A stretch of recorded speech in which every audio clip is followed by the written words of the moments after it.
I noticed it the second we stepped inside. Her laughter carried a little too far, a little too bright. Her hand brushed against his arm when there was no reason to. I told myself I was imagining it, that maybe I was just tired after the week. But deep down, something inside me started sinking. This was supposed to be a celebration. My wife, Emily, had just landed a major promotion, and her boss was throwing a party at one of those glass-walled downtown lofts built for people who never spill drinks or fight over bills. She'd spent hours getting ready, hair curled perfectly, perfume sharp yet soft, and she looked incredible. When I told her so, she barely glanced up from her phone. "Don't be weird, Mark," she said. It stung more than I let on. The first hour at the party blurred past.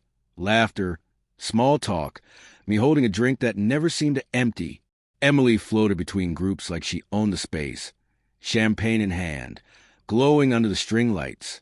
Every time I tried to catch her eye, she was already somewhere else. I told myself she was just networking. But the man she kept gravitating toward wasn't her boss. It was Adam. I remembered him from a work dinner months ago. The kind of guy whose confidence hangs around like cologne and calls everyone buddy. Every time he spoke, Emily tilted her head back and laughed as if she'd just heard the funniest joke in the world. And each time, it felt like she was laughing at me.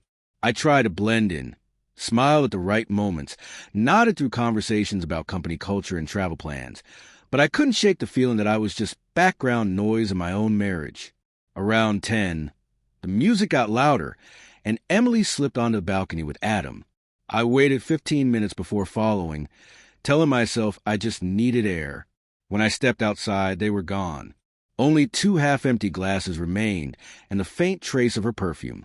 Something inside me shut off. I didn't make a scene, didn't ask anyone where she went. I set my glass down, walked out, and ordered an Uber home. The driver didn't speak, but I caught my reflection in the window. Calm face, dead eyes. At home, I sat in the dark living room. The refrigerator hummed, the only sound. Around midnight, my phone buzzed. "Emily, you could have at least stayed. You made it awkward when people asked where you were. No apology, no explanation. Just that." I stared at the screen, then typed back. "Didn't want to ruin your fun." The 3 dots appeared, disappeared, then reappeared. Finally, a message. It wasn't what it looked like.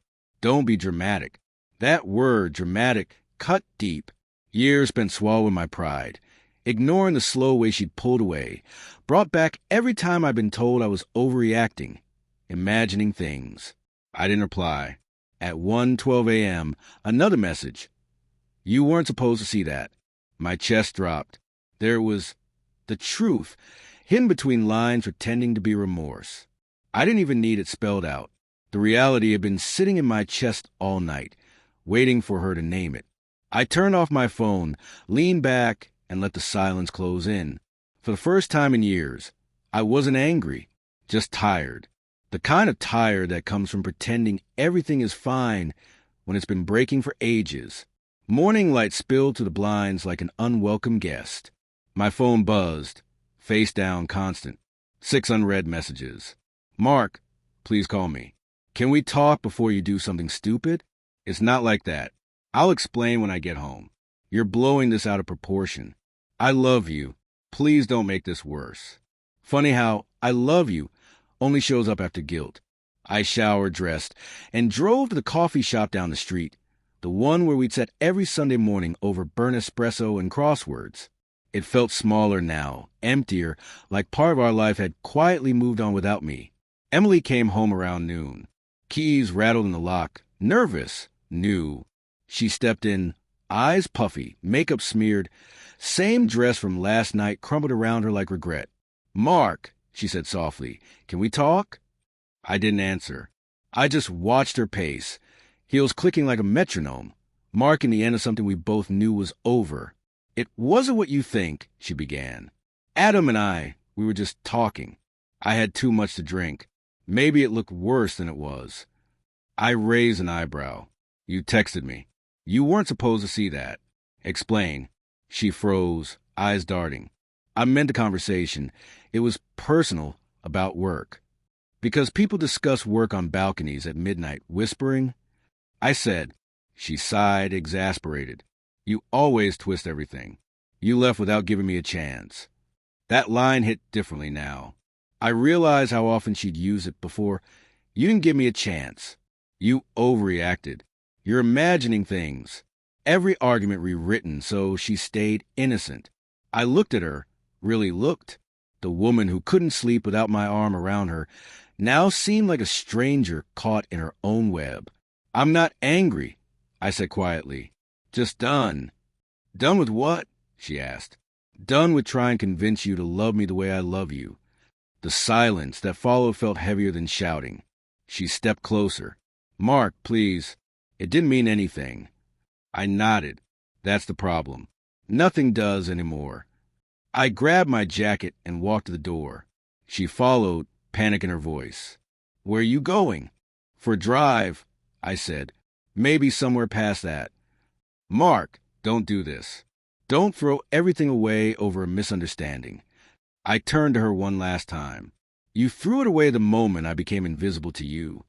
I left before she could answer. Outside, the air was cold, crisp, the kind that burns your lungs and clears your head. I didn't know where I was going, but the farther I drove, the lighter it felt. For the first time in months, maybe years, I wasn't chasing her attention or affection. I was just breathing. Somewhere along the coast, I pulled over. The ocean stretched endlessly, waves crashing against rocks like they were furious at something they couldn't change. I watched for a long while. Then my phone buzzed. Another text. Your regret walking away. I stared at it, typed one line back. I already regret staying this long. Then I deleted her number. No tears.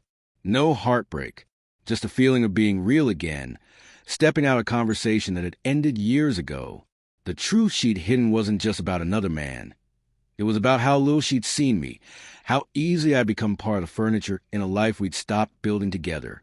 As I watched the tide pull back into the sea, I realized some endings speak for themselves. Some things don't need closure. That night, I slept better than I had in months. Not because everything made sense, but because I no longer needed it to.